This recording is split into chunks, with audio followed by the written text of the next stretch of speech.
এখনকার গৃহিণীদের ঘরে বাইরে সমস্ত কাজ নিজে হাতে করতে হয়, আর এই সমস্ত কাজ গুছিয়ে করার জন্য দরকার কিছু স্মার্ট টিপস।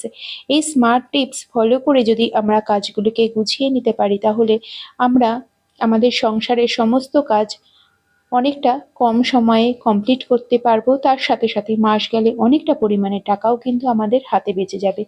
এইরকমই কিছু নিত্য নতুন জানা অজানা টিপস নিয়ে আজকের ভিডিওটাকে শুরু করছি। বন্ধুরা, আনারস এই গরমকালে আমাদের প্রায় সবার বাড়িতেই কিন্তু আনা হয়, আর খেতেও কিন্তু বেশ ভালো লাগে। কিন্তু বন্ধুরা, এই আনারস বাইরে থেকে দেখলে তো বোঝা যায় না সেগুলো টক না মিষ্টি। আবার এই আনারস কাটা নিয়েও কিন্তু অনেক ঝামেলা আছে। এই কাটার জন্য কিন্তু অনেকেই আনারস আনতে চায় না। বন্ধুরা, সবসময় মনে রাখবেন, এই আনারসটা কাটার সময় একটু মোটা করে এর খোসাটা কিন্তু ফেলতে হবে। কারণ এর যে খোসার মধ্যে যে এখানে দেখবেন মাঝখানে মাঝখানে এরকম গোল গোল রয়েছে, সেগুলো যদি থেকে যায় কাটার পরে, তবে কিন্তু সেগুলো খেলে আমাদের গলা কিন্তু চুলকোতে পারে। তো সেই কারণে আনারসের খোসাটা একটু মোটা করে ছাড়াতে হবে। এবার যদি আনারস কখনো খুব টক হয়, তখন আপনারা বন্ধুরা কি করবেন, কাঁচা তো খাওয়া যায় না, আবার অনেকে চাটনি করে খায়। চাটনি করে খেলে সেটা একরকম, কিন্তু যদি আপনারা এইভাবেই শক্ত শক্ত খেতে চান, তবে দেখুন আমি এখানে একটু নুন, বিট নুন, লঙ্কার গুঁড়ো আর চিনি দিয়ে বেশ ভালো করে কিছুক্ষণের জন্য মাখিয়ে রেখে দেবো। এতে কি হবে, চিনিটা বেশ আনারসের ভিতরে যাবে আর তাতে মিষ্টি অনেকটা হয়ে যাবে। এবার একটা প্যানের মধ্যে আমি কিছুটা ঘি দিলাম। ঘিটা ভালো করে গরম হয়ে যাওয়ার পরে আনারসটাকে আমি এর মধ্যে দিয়ে দিচ্ছি। এতে যে আনারসের গায়ে লেগে থাকা চিনিটা সেটা কিন্তু আনারসের ভিতর পর্যন্ত একদম পৌঁছে যাবে। আনারসটা কিন্তু খেতে অনেক বেশি মিষ্টি লাগবে। এইভাবে উল্টে পাল্টে যদি আমরা ভেজে নেই, আনারসটা খেতে কিন্তু অসাধারণ হবে। বন্ধুরা, আপনারা চেষ্টা করতে পারেন এটা এইভাবে করে খাওয়ার। টিপসটা ভালো লাগলে লাইক করে দেবেন। চলে যাব পরের টিপসে। বন্ধুরা, আমি এখানে একটা লোহার কড়াই নিয়েছি। বন্ধুরা, আপনারা চেষ্টা করবেন অবশ্যই এটা লোহার যেন হয়, লোহার যে কোনো পাত্র। সেখানে লোহার কড়াইয়ের জায়গায় আপনারা লোহার তাওয়া নিতে পারেন, কিন্তু লোহার জায়গায় অন্য যে কোনো মেটালের জিনিস কিন্তু আপনারা নিলে হবে না। এবার লোহার কড়াইটা আমি গ্যাসে বসিয়ে দিয়েছি, হালকা কিছুটা গরম করে নিয়েছি, আর এখানে আমি সামান্য একটু হলুদ আমি দিয়ে দিলাম, যেটা আমরা রান্না করি সেই রকম হলুদ আমি কড়াইতে দিয়ে দিয়েছি। এবার গ্যাসের ফ্লেমটাকে কিন্তু একদম কমিয়ে রাখতে হবে, তা না হলে হলুদটা কিন্তু পুড়ে যেতে পারে। এবার আমি খুব ভালো করে নাড়াচাড়া করছি। আপনারা জানেন হলুদ আমাদের অ্যান্টিসেপটিক একটা দারুণ জিনিস। কোনো রকম কোনো ঘা হলে, কোনো কিছু হলে, ফাঙ্গাল ইনফেকশন হলে হলুদের কিন্তু গুণের কিন্তু সীমা নেই। আর এই গরম গরম হলুদটার মধ্যেই আমি দিয়ে দিলাম সামান্য পরিমাণের সর্ষের তেল, দিয়ে ভালো একটা প্যাক বানিয়ে নিলাম। বন্ধুরা, এই প্যাকটা কি কাজে লাগবে জানেন? বন্ধুরা, অনেক সময় আমরা এই যে জলের কাজ করি, আমরা বিশেষ করে মহিলাদের হয়, আমাদের নোকে বা আঙ্গুলের ফাঁকে অনেক সময় ফাঙ্গাল ইনফেকশন হয়ে যায়, প্রচন্ড ব্যথা করতে থাকে, এগুলো সহজে কিন্তু কমতে চায় না। এই জলের থেকে এই জিনিসগুলো হতে থাকে।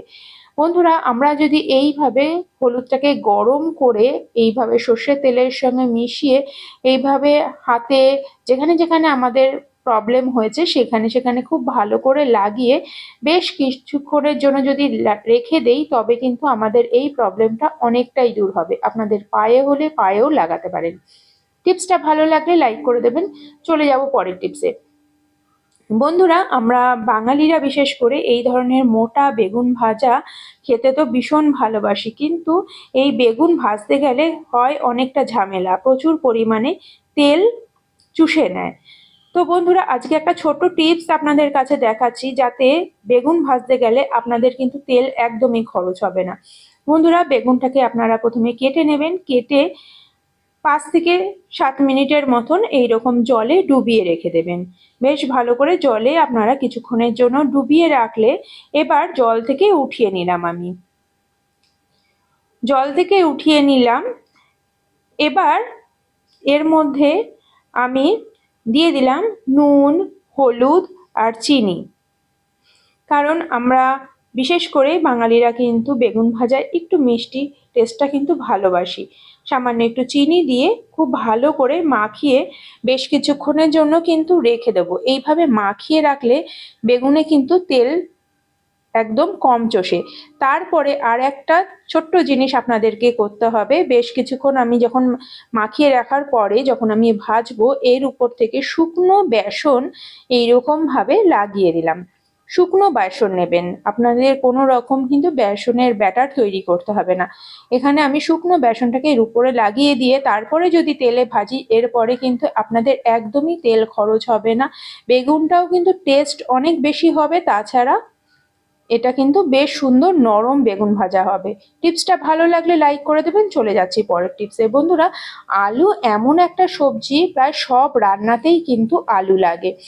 আর বিশেষ করে বাচ্চারা আলুটা খেতে কিন্তু খুবই পছন্দ করে, কারণ অন্যান্য সবজি খাক আর না খাক আলু খেতে খুবই পছন্দ করে। কিন্তু আলুর খোসা যখন ছাড়াই আমরা হয় চাকু দিয়ে বা পিলার দিয়ে, দুটোতেই দেখুন এতটা মোটা মোটা হয়ে আলুর খোসাগুলো ছাড়ানো হয় যে অনেকটা বেশি কিন্তু আলু নষ্ট হয়ে যায়। বন্ধুরা, আমরা একটা ছোট্ট টিপস এখানে আমি নিয়ে নিলাম, একটা ছোট্ট কয়েন। কয়েন দিয়ে আমি এইভাবে আলুর খোসাটাকে ছাড়াচ্ছি। দেখুন এতে কিন্তু এক ফোঁটাও কিন্তু আলু নষ্ট হবে না। এইভাবে আপনারা ছাড়াতে পারেন, অথবা এইভাবে বোতলের ঢাকনা দিয়েও কিন্তু আলুর খোসা ছাড়াতে পারেন। বন্ধুরা, অনেক সময় কি হয়, আমরা কোথাও যখন ঘুরতে যাই তখন কিন্তু হয়তো সেখানে গিয়ে আমরা ছোটখাটো কিছু রান্না করব, তখন আমাদের কাছে চাকু বা বটি এই ধরনের কিছু জিনিস নেই, তখন আমরা কিন্তু এই সমস্ত টেকনিকগুলো আমরা অ্যাপ্লাই করতে পারি। তাছাড়া বন্ধুরা, আমরা এই ধরনের দেখুন পাতলা পাতলা আলু চিপস আমরা খেতে কিন্তু ভীষণই ভালোবাসি, কিন্তু চাকু বা বটি দিয়ে কাটতে গেলে দেখা যায় কোনোটা পাতলা কোনোটা মোটা এরকম হয়। আবার আমরা এইভাবে গ্রেটার দিয়ে কিন্তু আলুর গুলোকে যদি কেটে নেই, একদম কিন্তু পাতলা পাতলা হবে। দেখুন এই গ্রেটারের আরেক দিকে কিন্তু একটু খাঁজকাটা খাঁজকাটা রয়েছে, সেটা দিয়েও কিন্তু আপনারা আলুটাকে কেটে নিতে পারেন। এই হলো আপনাদের একটা প্রসেস। কিন্তু বন্ধুরা, আমরা যখন কোথাও ঘুরতে যাব তখন কিন্তু আমাদের কাছে এত সব জিনিস কিন্তু থাকে না। হয়তোবা অনেকে মিলে আমরা কোনো রান্না করছি, কিন্তু আমাদের কাছে চাকু একটাই রয়েছে, তখন আমরা এইরকম জিনিসও করতে পারি। দেখুন এখানে আমার একটা চা ছাঁকনির যে হ্যান্ডেলটা বেশ কিন্তু ধারালো হয়। এই ধারালো চা ছাঁকনি দিয়েও কিন্তু আমরা আলুটাকে এইভাবে কেটে নিতে পারি। বন্ধুরা, অবশ্যই এগুলো কিন্তু ইমার্জেন্সি পারপাসেই আমরা করি। টিপসটা ভালো লাগলে অবশ্যই লাইক করে দেবেন। চলে যাব পরের টিপসে। বন্ধুরা, আমরা যখন কোথাও ট্রাভেল করি ব্যাগের মধ্যে এইরকম বোতল তো আমরা সব সময় রাখি, কারণ গরমকালে জলের বোতল আমাদের অবশ্যই রাখতে হয়। কিন্তু দেখা যায় যে এরকম করে যখন জলের বোতলটা নেই, অনেক সময় বোতল থেকে জল লিক করে। আর এরকম জল লিক করলে ব্যাগের মধ্যে থাকা যে কোনো কাগজপত্র, টাকা পয়সা সেগুলো কিন্তু নষ্ট হয়ে যায়, ভিজে যায়। তখন বন্ধুরা আমরা কি করব, একটা ছোট্ট টিপস আপনাদের কাছে দেখাচ্ছি। এতে আপনাদের জল পড়া ঝামেলাটা কিন্তু থাকবে না। বন্ধুরা, এই ধরনের ক্যারি ব্যাগ আমাদের কোনো রকম কোনো কিছু যখন দোকান থেকে জিনিস আনি তখন এই রকম আমরা পাই।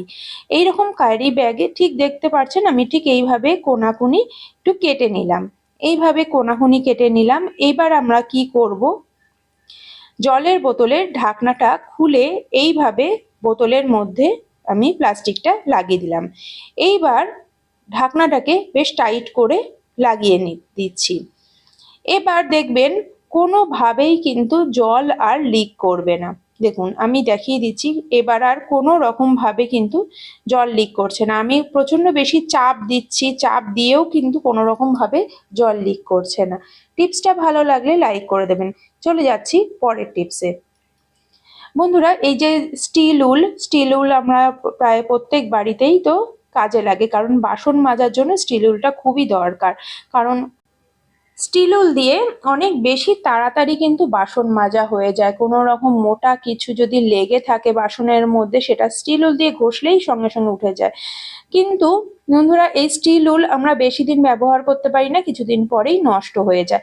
তো বন্ধুরা, আমরা এই স্টিল উল যখন নষ্ট হয়ে যাবে ফেলে দেওয়ার আগে যদি আমরা এই চাকু, বটি বা আমাদের কাঁচি সেগুলো যদি এইভাবে ধার করে নেই, তাহলে কিন্তু আমাদের যে চাকু কাঁচি ধার করার জন্য যে খরচ সেটা কিন্তু বেঁচে যায়। আর এমনিতেও স্টিল উল কিন্তু প্রচণ্ড ধারালো, এতে কিন্তু আমাদের যে চাকু কাঁচি বেশ ভালো মতন ধারালো হয়ে যাবে। টিপসটা যদি ভালো লাগে লাইক, শেয়ার, কমেন্ট আর সাবস্ক্রাইব করে পাশে থাকবেন বন্ধুরা। পাশে থাকা বেল আইকনটিও বাজিয়ে দেবেন, তাহলে আমার ভিডিও সমস্ত নোটিফিকেশন আপনাদের কাছে পৌঁছে যাবে। আশা করছি ভিডিওটা শেয়ার করবেন আপনি আপনার নিকটবর্তী আত্মীয় স্বজন, বন্ধু বান্ধবের কাছে, তাহলে হয়তো তারাও কিছুটা উপকৃত হবে।